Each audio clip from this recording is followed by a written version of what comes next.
은퇴 자산의 요건 한 5가지 정도를 제가 추려보니까 이 정도가 있는 것 같습니다. 첫 번째는 망하지 않는 자산이어야 돼요. 그러니까 장기 존속성이죠. 그래서 이 기준을 딱 갖다 대면 대부분의 알트코인은 다 걸러집니다. 두 번째는 안정성인데 장기적으로 가치를 저장할 수 있는 자산. 세 번째는 수익성인데 수익성은 가치를 저장도 하지만 성장하는 자산이면 더 좋겠죠. 네 번째는 유동성인데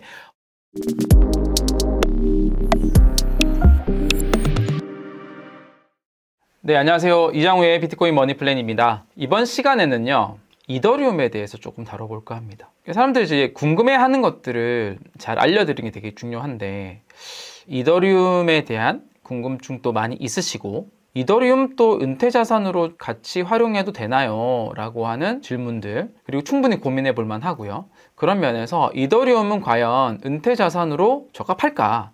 이더리움으로 은퇴 준비를 해도 될까? 이런 관점에서 한번 다뤄보도록 하겠습니다. 결론부터 말씀드리면 저도 비트코인과 이더리움을 이 장기 투자 자산으로 해서 모으고 있습니다. 늘 말씀드렸던 비중 기억하시죠? 한 7대3 정도로 하고 있고요. 근데 모르겠어요. 이제 비트코인 같은 경우는 장기적으로 살아남을 수 있는 어떤 장기 존속성이라고 봐야 되나? 이런 것들에 대해서 압도적으로 높기는 해요. 우리가 은퇴라고 하면은 좀 되게 긴 기간을 생각을 하잖아요.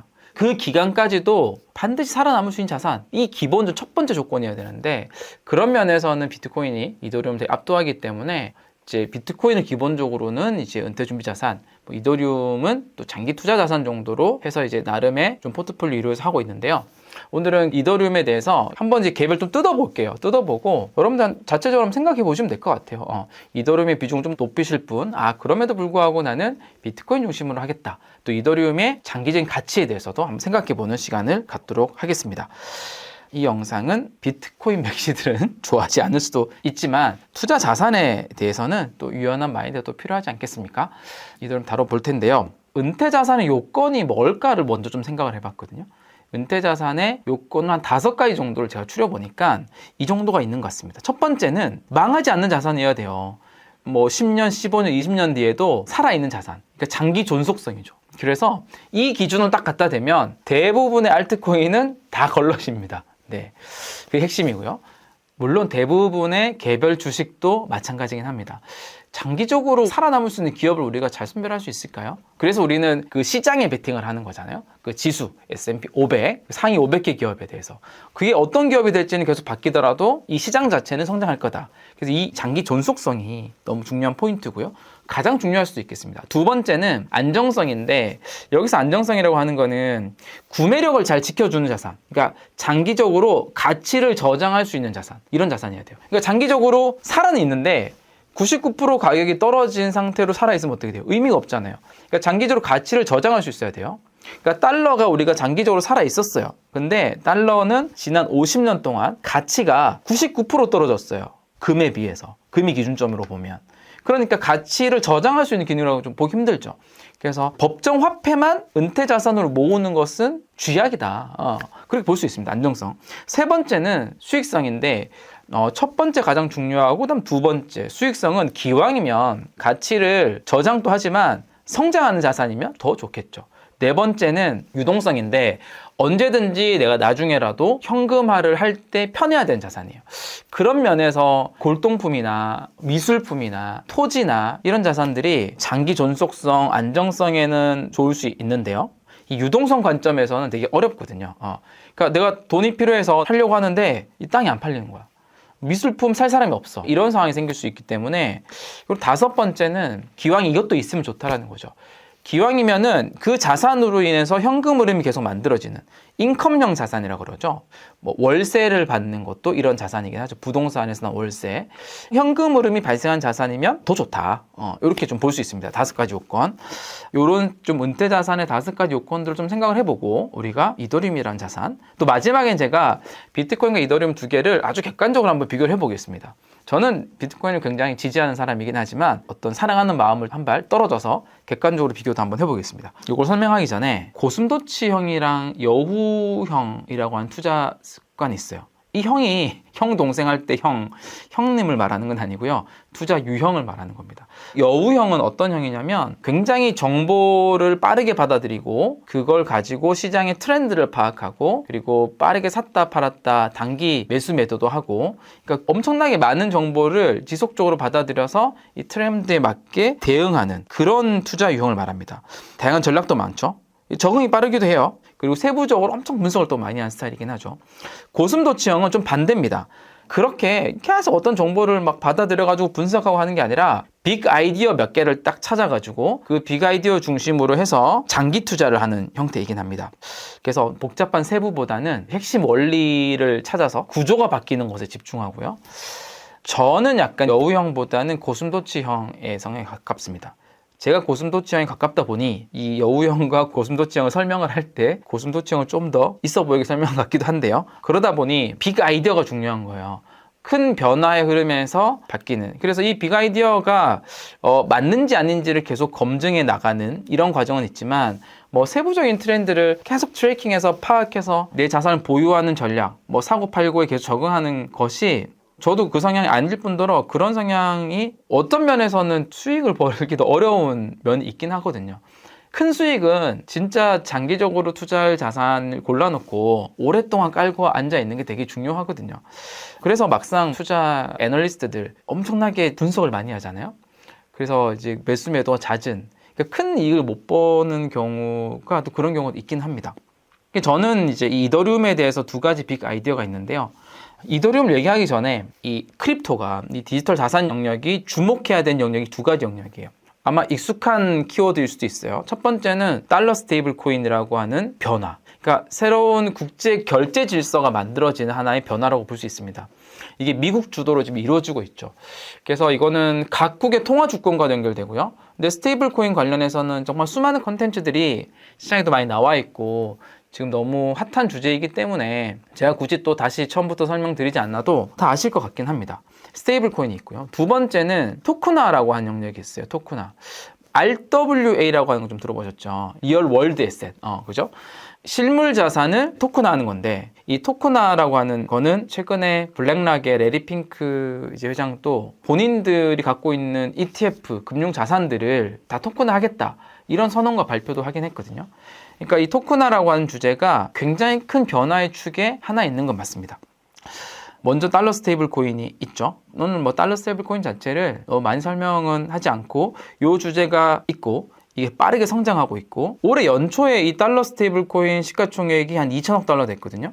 지금 한 3천억 달러가 넘어요. 3, 4천억 달러 정도 되는데요. 이게 앞으로 수년 내에 2조 달러 정도 되고 그로부터 한 뭐 5년, 10년 내에 10조 달러까지 성장한다라는 전망이 있고 충분히 그렇게 갈 수 있는 동력이긴 합니다. 그리고 최근까지도 빠르게 성장을 하고 있죠. 요 시장이 하나가 있고요. 두 번째는 토크나인데 결국 토크나가 주식이나 채권이나 부동산 같은 실물 자산을 온라인상에서 거래 가능한 디지털 토큰으로 변환을 하는 거거든요. 전 학교에서 이제 블록체인 비즈니스 모델이라고 하는 수업을 가르치고 있기는 해요. 근데 이 블록체인이라는 기술을 활용을 해서 어떤 비즈니스에 가장 효용이 있을까라는 것들을 많이 이제 토론도 하고 저도 생각을 많이 정립을 하고 시장을 관찰하면서 해오고 있는데요. 결국은 저는 토크나라고 봅니다. 블록체인 기술이 가장 효용이 있는 영역은 기존의 비정형적인 자산들, 또 거래 유동성이 나오지 않았던 자산들을 블록체인 기술을 활용한 토크나를 통해서 국경 간의 거래를 쉽게 하고 중간 단계를 거치지 않고 빠르고 쉽게 편리하게 거래할 수 있는 환경을 바꿔주는 하나의 도구거든요. 그래서 이 토크나가 사실 블록체인 기술을 활용하는데 가장 좋은 영역이긴 합니다. 근데 과거에 우리는 특히 한국 같은 경우는 그 블록체인 기술을 얘기하는데 이 토크나를 얘기하면 안 되는 비즈니스라는 게 그렇거든요. 결국 싸고 빠르고 편리해야지 비즈니스의 영속도 되고요. 엄청 파괴적인 변화를 만들어냅니다. 어떤 기술을 적용했을 때 싸고 빠르고 편리해져야 돼요. 근데 토크나를 하면 싸고 빠르고 편리해지거든요. 금융 자산들을 거래하는 데 있어서. 근데 이거를 이제 토크나를 빼고 블록체인을 단순히 어떤 불변성과 투명성과 조작 가능하기 힘든 그런 기술로만 이해를 하고 이 토크나를 뺀 상태에서 블록체인 기술을 적용을 하면 보통은 비싸고 느리고 불편해지는 형태로 가요. 그러니까 대부분 이제 우리가 블록체인 기술을 단순 적용을 한 데는 비즈니스가 꾸준히 지속이 안 되는 경우도 그런 경우입니다.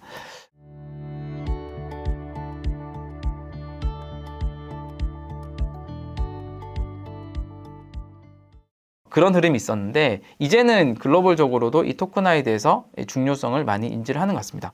이런 비유가 있어요. 그러니까 우리가 기존의 결제망들을 보면 해외 송금을 할 때도 다 스위프트망을 통해서 결제를 하잖아요. 그러니까 스위프트망은 결국 은행 간의 연결을 통해서 이 릴레이 형태로 처리가 되는 거고, 그렇다 보니까 이 중간 단계가 굉장히 많아지는 단계고 비용이 비싸고 시간도 오래 걸리는 이런 환경입니다. 그래서 이거는 이제 처음에 스위프트망을 했던 1970년대나 80년대나 그나마 맞았지, 거래가 별로 없는 요즘과 같이 수많은 이제 글로벌 거래와 결제들이 있는 상태에서는 사실 적합하지 않는 면도 사실 있어요.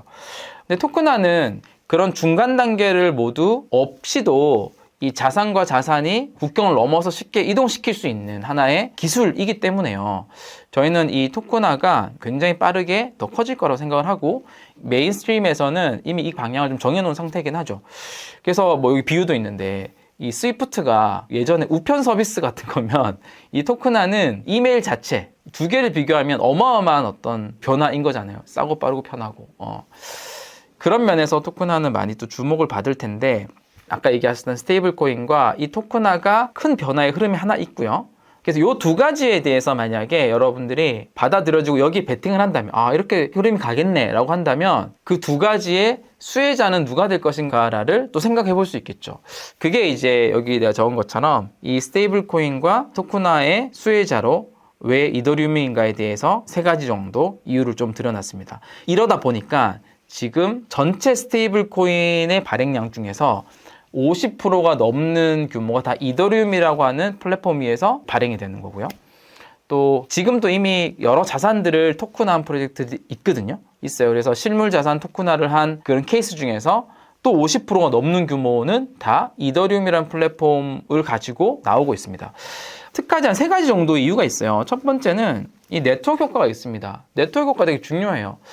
스마트폰 처음 나왔을 때 메신저가 그때 뭐 M톡이라는 것도 있었고 카카오톡이라는 것도 있었는데, 어느 순간 카카오톡이 네트워크 효과로 더 많은 사용자를 확보하면서 사용자가 더 많으니까 메신저를 쓰기 편해지는 거예요. 편해지니까 더 많은 사람들이 늘어나고, 그 다음부터는 카카오톡과 비슷한 여러 가지 뭐 M톡부터의 서비스들이 있었는데 얘보다는 카카오톡을 쓰는 게 압도적으로 편하니까 이게 굉장히 빠르게 네트워크 효과로 성장하게 된 겁니다.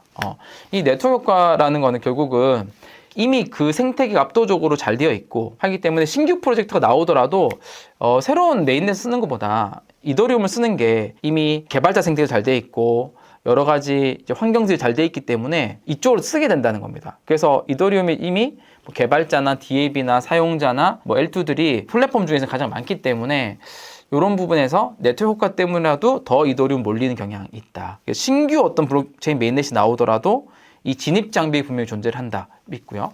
이 중립적 개방적 인프라라고 하는 거는 우리가 비트코인은 중립적인 돈이라고 부를 수 있고요.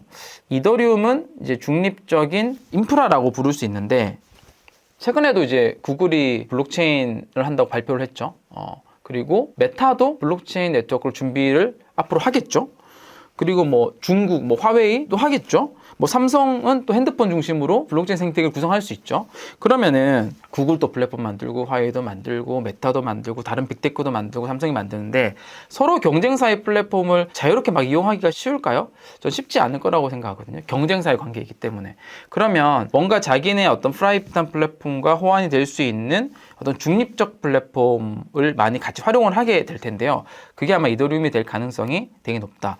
제가 어떤 편향이 없는 플랫폼 이렇게 표현을 했는데, 이런 중립적 개방형 인프라라는 특징 때문에 어떤 다른 기관, 또 기업들, 빅테크 기업들이 모두 채택하기가 되게 용이한 면이 있다. 이것도 아마 되게 장점일 것 같습니다. 그리고 이미 여러 가지 그 메인넷들이 나온 프로젝트들을 보면 이미 이더리움 버추얼 머신 EVM들을 이미 많이 활용하고 있기 때문에 그 이더리움과 호환성이 기본적으로 높습니다. 그러니까 완전 어떤 산업의 이더리움 표준화는 아니지만 사실상 이 산업의 표준화 역할을 하는 역할들을 좀 하게 되는 거죠. 그래서 확장성이나 호환성을 확보함으로써 약간 이제 그런 사실상의 산업의 표준으로 만들어지는 역할이 좀 되고 있어서, 이런 이유들 때문에 스테이블 코인과 토큰화가 되게 되면 이더리움이 아마 또 많은 수혜를 받을 수 있는 이더리움 플랫폼을 활용하게 되는 이렇게 연결이 될 것 같습니다. 여기까지 정리를 해보면 여러분들 그렇잖아요. 이제 고슴도치형이라 그랬잖아요. 앞으로 이 토크나와 스테이블 코인 시장이 되게 중요해지고 빠르게 클 텐데 이 두 개의 시장이 성장하게 되면 이더리움이라고 하는 플랫폼이 주목을 받게 되고요. 또 이더리움 플랫폼을 가장 많이 사용하게 되고 지금 이미 과거만 하더라도 50% 이상이 다 이더리움 발행이 되니까 그렇기 때문에 우리가 장기 투자 자산으로 은퇴 자산으로 이더리움이 이제 그런 면에 있어서는 되게 좋을 수 있는 하나의 가치가 있는 거죠. 그래서 우리 채널 이름처럼 비트코인 머니플랜인데 비트코인과 이더리움을 은퇴 자산으로 한 5가지, 제가 최초 얘기 드렸던 5가지 기준으로 한번 비교를 해보면 이런 특징들을 구분할 수 있을 것 같아요. 이게 어떻게 보면 가장 중요한 포인트이기도 하겠네요. 장기 존속성, 그러니까 결국 망하지 않을 이런 면에 있어서는 비트코인이 사실은 압도적으로 높긴 합니다. 이더리움은 결국 경쟁자도 존재를 하긴 해요. 그리고 이더리움은 하나의 빅테크 기업이라고 보셔도 괜찮을 것 같긴 해요.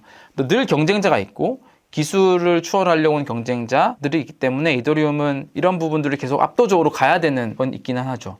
그런 면에서 비트코인 압도적으로 더 좋은 부분이 있고 안정성, 그러니까 가치를 저장하는 능력에 있어서도 비트코인이 2100만 개로 공급량이 한정된 자산이기 때문에 인플레이션 방어 자산으로는 훨씬 더 강력한 면이 있어요. 근데 이더리움은 공급에 대한 가치보다도 이 수요, 그러니까 하나의 플랫폼이기 때문에 이더리움 플랫폼 위에서 얼마나 많은 프로젝트들이 수요를 만들어주냐에 따라서 때에 따라서는 훨씬 더 높은 가치 저장 기능을 가질 수도 있기는 한데요.